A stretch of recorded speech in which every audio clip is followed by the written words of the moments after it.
But you know, this is a romance book, so like screw logic, right? Hey y'all, my name is Nat. I hope you're having a terrific day today. And for this video, we are gonna be doing my April wrap up. Alright, before you get into anything bookish, make sure to hit like and subscribe down below, as well as tell me in the comments, did you DNF any books in May? If you DNF, because I know some people still have a hard time with it. I had a fairly decent May reading month, but a lot of the books I read were for videos. However, I do still have a fair amount of books to talk to y'all about, thankfully, because I did have a pretty good reading month. Starting out, let's talk about my stats. I read 11 books this month, and across those, I read 4,149 pages, which is a fantastic count. That does include converting audiobook hours 2 pages, but in regard to audiobook hours, I listened to roughly, oh, this number isn't not right, 57 hours. I'm pretty sure that's a rough estimate. My average rating for the month was 3.95 stars, but I did unfortunately have 3 DNFs. I was a little bit more set in my genres this month. I read 1 contemporary, 3 fantasy, 1 manga, 4 romance, and 2 sci-fi. The little goals I keep for myself: I did complete a big book. I also completed a manga. I unfortunately did not read a nonfiction. I have really been neglecting nonfiction this year, and I need to work on that. Will that change in May? Very unlikely. For my series stats, doing pretty well. I did start 3 new series, unfortunately. Though I continued 6. I did not finish any, but I did decide to not continue with 2 of them. Just a little reminder for my wrap-ups, I only talk about books that I did not speak about in dedicated reading vlogs. For example, I did have a anticipated releases reading vlog, which came out this month. I'm not going to talk about either of those books, rather go watch the video for a full review of them. I thought let's order this month from lowest rated to highest rated, meaning we are going to start out with the books that I did not finish. I have 2 that I can talk about with y'all today, and the first one was Neanderthal Meets Human by Penny Reid. This one hurt. If you spend any time on my channel, you know that I adore the Winston Brothers series by Penny Reid, and this is actually the prequel series. Book 4 follows the Winston Brothers' sister, and then there was a spinoff, obviously, following her brothers. I thought I would try out this prior series to see, hey, maybe I'll find a new romance series to fall in love with. Sadly, that did not happen. I could not do it. I just could not handle Quinn, the hero. I think this book is very much a product of when it was written, and you can feel that especially in the characters. Janie is a super quirky, silly bean of a woman. I actually really liked her, though she could kind of push a little too naive and unaware at times, though thankfully she was not incredibly not like other girls. She was very uplifting of women around her. She talks down on her body quite often, which was really grating. And again, it was also just very frustrating how unaware she could be at times. There's actually this moment pretty early on where she decides that she is not going to be a person that needs to be babied. Her friends don't need to take care of her anymore. She is going to get better, be more observant. You know, she's an adult woman. She can take care of herself. Then she promptly stumbles into a situation where she needs saving, and the hero, Quinn, swoops in to do that. When this book starts out, Janie has just lost her job. She is lusting over the sexy security guard at her office, who eventually she runs into at like a nightclub when she and her friend Elizabeth go to blow off some steam. He finds her quirkiness very adorable. They start flirting, and eventually he actually offers her a job at the security company he works at. That's about what I had gotten from the premise so far. And initially, I actually didn't mind Quinn. He wasn't my favorite sort of hero character because he's very much strong, silent type, very alpha male, and how his personality is described. To reference that reel I created, he was a little too Christian Grey for me, honestly. Janie broke up with a man earlier in the book, and she is frustrated that all of these little things he would do would infantilize her. But then Quinn kind of does the exact same thing, and she doesn't read that as a negative. Like I said, Quinn is super strong, silent type. And at a few different points, he actually sort of purposely misleads Janie, which definitely played on her over-the-top unawareness. It still felt a little icky that he knew she wasn't figuring this out, and he just kind of kept rolling with it. There's one interaction between the 2 of them where I, as the reader, knew what was going on. Janie did not. It was starting to sort of push into sexual harassment territory, and that just really gave me the ick. So I decided to put this down. I don't like power imbalances in my romance. It is really frustrating to me. So the fact that he was withholding this serious piece of information from her, just, was a big red flag in my opinion. I could not see myself ever looking at Quinn positively as a hero. So yeah, I ended up DNFing this one, and I'm still bummed. Unfortunately, I also DNF'd The Single Dads Club by Therese Beharrie. This was my first buddy read with Ray of Bookburn Chronicles, and it did not go well for us. So in this book, we were following a man who's recently moved to this small town with his co-parent. And this is mostly because his grandmother is the only person in either of their families that can really provide help to the child that they are working together to raise. I say this because they are not a couple. Their kid is the product of a one-night stand. They attempted to date, but it didn't really go anywhere. But after living there for a short amount of time, Rowan ends up meeting this waitress, Delilah. She is so sweet, she is so helpful, and she constantly ends up inserting herself into his life, eventually convincing her brother to sort of take Rowan in as a fellow single dad and help him with this new transition in his life. I really wanted to love this. It started out really cute, but I had lost interest before the halfway point. But I couldn't with the characters anymore. As I said, Rowan's son Declan is the product of a one-night stand. He never intended to have children because his parents were incredibly neglectful of him. And good God, homie did not need a girlfriend. He needed a therapist to unpack all of that past trauma and how to not go so far in the opposite direction with his son, which is what we were seeing him do. He's incredibly overbearing. And to a certain extent, I could see his perspective of it, but listening to his constant criticism of himself was so exhausting. Then on the opposite side, we have Delilah, who initially I went into this kind of expecting like a Alexis from Schitt's Creek sort of character, but that's not really a way to describe her at all. She did grow up quite rich and affluent, but she's really not a bad person. If anything, I would say she's like the epitome of nice. Girlie literally did everything to the nth degree to help everyone around her. In fact, it was so over the top that I was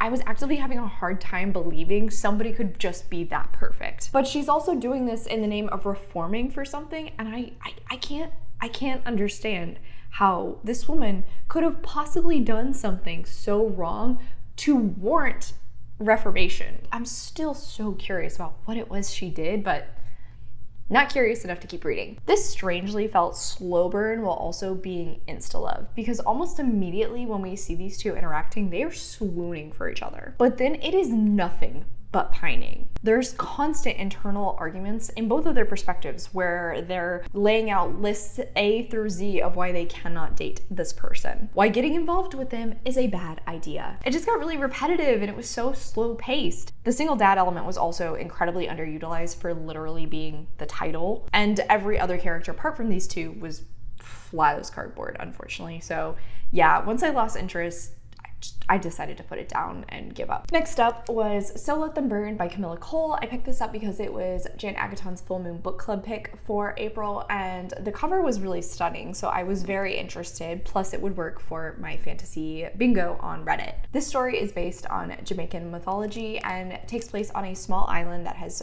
previously fought for their independence from what is basically England. One of our main characters, Farah, was very much the chosen one. She was bestowed with the power of the gods to help her country. Then we also see through the eyes of her sister Alara, and both of them fought in this war when they were roughly 13. Now, however, they are 18. Alara is hoping to join the military, and Farron unfortunately does continue to get pulled into the politics of her country, even though she doesn't really have any role anymore outside of being known as the Child Empyrean. Oh, I forgot to mention also, the Linglish Empire fights with dragons. Though unfortunately one night at a peace summit, Alara ends up bonded with one of these dragons, and things sort of kick off from there. This was definitely a situation of a really awesome premise and a really cool start, but I just feel like the writing let it down. This is a debut novel, and I think it shows. The setup of starting in a war-torn country after they have already achieved their independence, I think is very cool. Plus, it's pretty original for a YA fantasy. And then with both of the main characters having fought in this war at a very young age, I was really intrigued to see how those experiences impacted them as well as the island itself.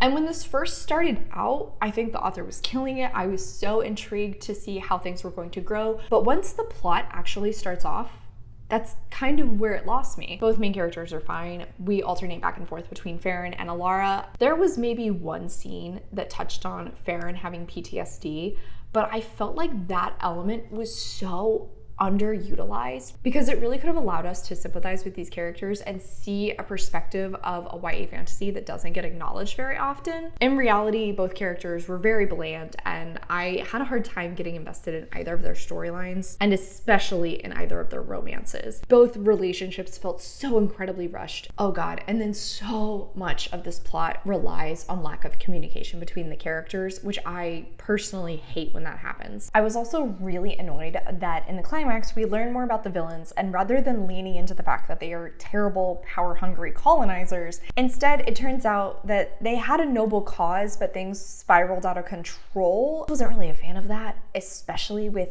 the sort of setup this world has and the introduction of those characters at the beginning. I also feel like the world building was unfortunately really lacking. I think it was very clever in how both characters were learning more about dragons and where they came from in this world, how they have tied into the history of both their magics. Then there's the god aspect, because Farron is tied to the gods. She actually can communicate with them. I thought that was very intriguing, but another element that I unfortunately think was sort of underutilized. Langley and 𝗖cie had very separate magic systems, but I really liked learning about both of them, even though I still don't really understand how either of them work. Then finally, I have no idea what is happening when it comes to atmosphere in this world. At sometimes it feels modern, but then at other points it's almost medieval. I couldn't figure out what I was supposed to be visualizing this world as. The writing itself was a little bit repetitive. I do think that's something that just kind of showcases this is an author's first book. It was a really cool concept, but unfortunately I just feel like the execution wasn't there. My Kamilah rating for it came out to 2.5 stars. Very unlikely that I will read the sequel. Next up, I read Yinka, Where's Your Husband by Lizzie damilola Blackburn. I picked this one up for, I think it was my TBR jar? I initially bought it because Emily Henry pitched it as similar to Bridget Jones's Diary with a very modern romance, and I was intrigued by that. Though I will admit now, when I requested this from Book of the Month, it was a little bit outside my usual comfort zone. This is the contemporary story because I wouldn't really call this a romance book. Instead, we're focusing on Yinka, who is being pressured by so many people in her life to get married, to find a husband and find her happily ever after, which for her includes kids. And now that she is over 30 and her younger sister is currently pregnant with a child, pressure is really on. Unfortunately though, at the beginning, she also loses her job. So things are really messy in her life, and messy is a perfect description for this book. I do realize the irony in having picked this book up for being similar to Bridget Jones's Diary when I've never actually seen or read Bridget Jones's Diary, but it's a cultural phenomenon, so I do know enough about it. And this does seem to be a modernized version of that with a Nigerian twist. Wouldn't quite say I enjoyed this book, because a lot of the time, Yinka is painful to watch. However, at the same time, I was oddly invested and couldn't put it down. I was really curious to see what officially tipped her into too far, what finally was going to be the thing to pull her back to the Yinka that we met at the very beginning of the book. I think this is actually a very good character study that's told in an interesting way because it is actually done through mixed media. We watch her fall into this obsession of trying to find love and how it affects her relationships with her family, her relationships with her friends, and also the relationship she has with herself, her body image, her priorities. As I said, this wasn't really enjoyable 100%, but it was also like a car crash where I just couldn't look away. I had to find out what was going to happen, how were things finally going to be resolved. I do think it wrapped up in a pretty satisfying way, and it took a little while to get there, but it did have a positive viewing of therapy. Though I did have a really hard time getting invested with any of the romances presented here. I guess arguably there's like 3 different men she sort of has a romantic tension with, but every single one of them seemed so insignificant in comparison to what Yinka needed to work on, which was herself. But I do think where this ended and the relationship that was finally starting to bloom was probably the healthiest one. So there's that. This was a really weird time. It came out to 3.5 stars. Like I said, if it's more up your alley, I definitely would recommend it. It just was a little bit outside my usual genres that I read. But again, I also couldn't put it down when I started it. Oh God. And this next book is also a perfect description of car crash, where it's terrible, but I can't look away. That was Friends Without Benefits by Penny Reid. This is the second book in her Knitting in the City series, which I actually picked for a book club that I partake in that's romance-based, and I needed a book where one of the main characters was in the medical field. And our main character, Elizabeth here, is a doctor. I will say, thankfully, this one did go a lot better for me than the first in the series, which thank God, because I had already ordered the book from Pango. But this was also one of the strangest experiences I've had reading a book, very similar to my time with Grady Hendrix's Southern Book Club, where I was so infuriated, but I also enjoyed it. So in this one, as I said, we're following Elizabeth, who's a doctor, and one of her current roles is working for this clinical trial that is focusing on people with cystic fibrosis.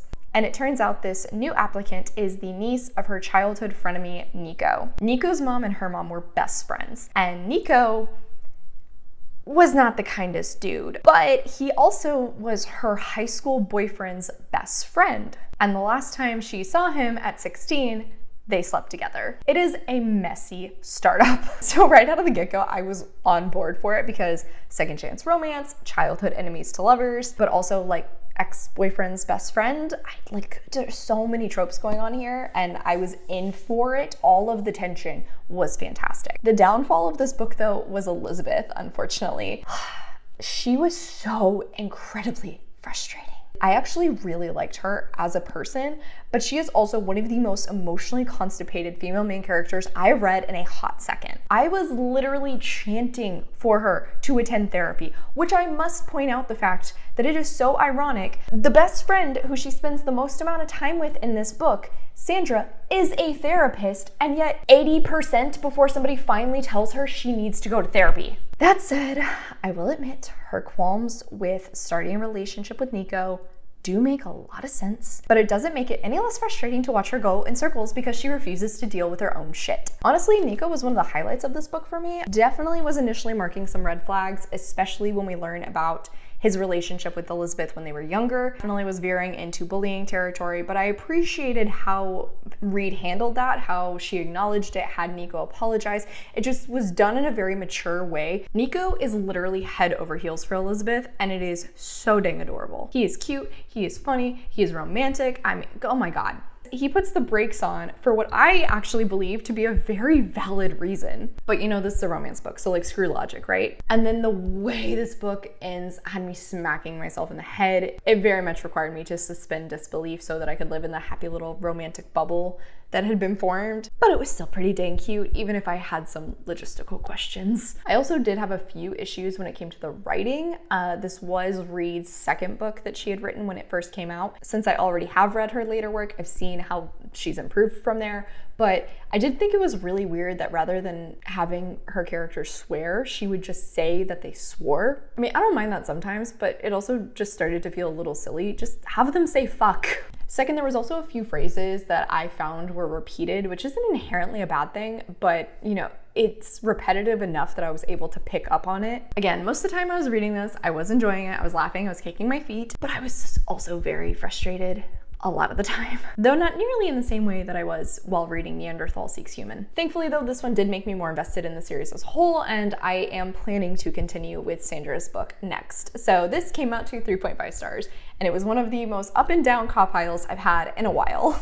Okay, I actually forgot that I read this book this month. Wow. So next is The Wolf at Bay by Charlie Adhara. This is the second book in their Big Bad Wolf series, first of which I read last month and absolutely adored. So this is a romantic suspense series in which we are following Cooper, who is an agent for what is basically the supernatural FBI, specifically focusing on the crimes of werewolves. In the first book, he is partnered with Oliver Park, who turns out to also be the love interest character, and we see as their relationship improves, both as professional colleagues and also as a developing romance. The second one returns to the two main characters, and they are traveling to Cooper's hometown. Now, off of little mentions from the first book, we saw that Cooper has had a very strained relationship with his father, but things get a little bit more uncomfortable when a dead body is found in his father's backyard. This was a great continuation that also made me want to put my head through a wall because Cooper is also very emotionally constipated, but I will say,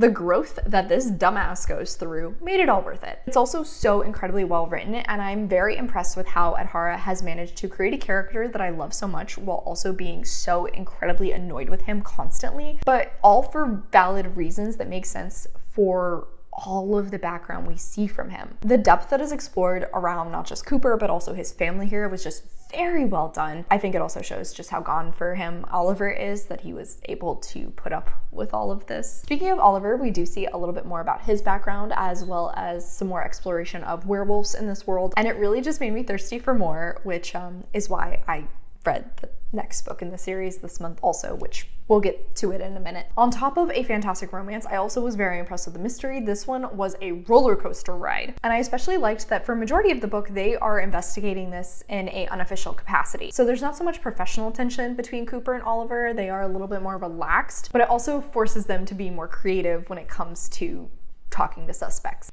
I was still chomping at the bit at every action scene and so excited for Oliver to just swoop in and save Cooper again. My main takeaway of this book is I'm gone for these two dumbasses. This one came out to a beautiful 4.5 stars. As did the next one, Thrown to the Wolves. I blasted through this one, especially once I realized we were going to get to meet Park's family.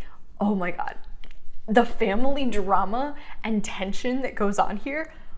I was just sitting there with popcorn, like eating it up. Cooper is trying desperately to settle into the flow of this pack, but nobody there really wants him to do that, including Oliver, which makes for a very uncomfortable time. This series so far is purely through Cooper's perspective, but it makes it all the more impressive about Adhara's writing that they were able to grow Oliver's character so much in this book when we aren't even seeing through his eyes. And the way these two grow together is just so authentic and realistic. They each have their own issues they have to work on, and then they try to help each other work on those, also work on the issues that form in their relationship because of their own crap. And it's so well done. Oliver's desperation to keep up appearances and protect Cooper was really sweet, if not always the most healthy or sustainable situation. But I really liked seeing the reflection he has on that in the book. Literally just like obsessed with how their relationship continues to grow in each installment, and each book also gets a little bit spicier, a little bit kinkier.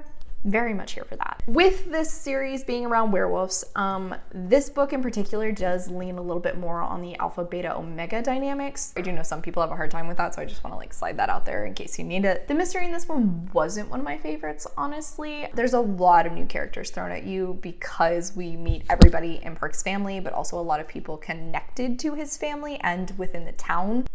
Ironically, Faith wanted to join us. Getting kind of hard to follow all of the characters, all of the different relationships, their dynamics, the motives they might have, all of that. It was just a bit much. I did like seeing Cooper more outside his comfort zone here. He isn't working in a BSI capacity, so he's still trying to investigate, but he is so outside of his normal element. I do still think Adhara wrapped things up in a way that made a lot of sense, and it was satisfying, but it also made me curious for what's going to happen next in the series. I have already started the next book because I'm just in love with these two dorks. All right, and then finally we have volume 11 of 𝗖cie by Tatsuya Endo. Spy dad, assassin mom, telepath kid. Nobody knows about the others except for the telepath. It is a silly good time. I continue to adore this family, and this one kind of had a continuous storyline going throughout many of the issues. Definitely really enjoyed the fact that Anya was at the center of this one because it was exciting but also ridiculous. The little bits of filler we do have are very freaking cute and I think work well since the like main story bit here is pretty anxiety inducing and then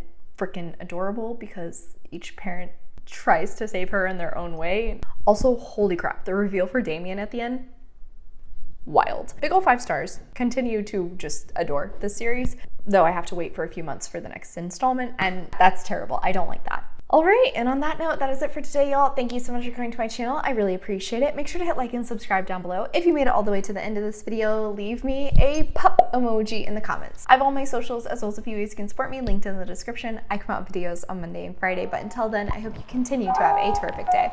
Love you, bye!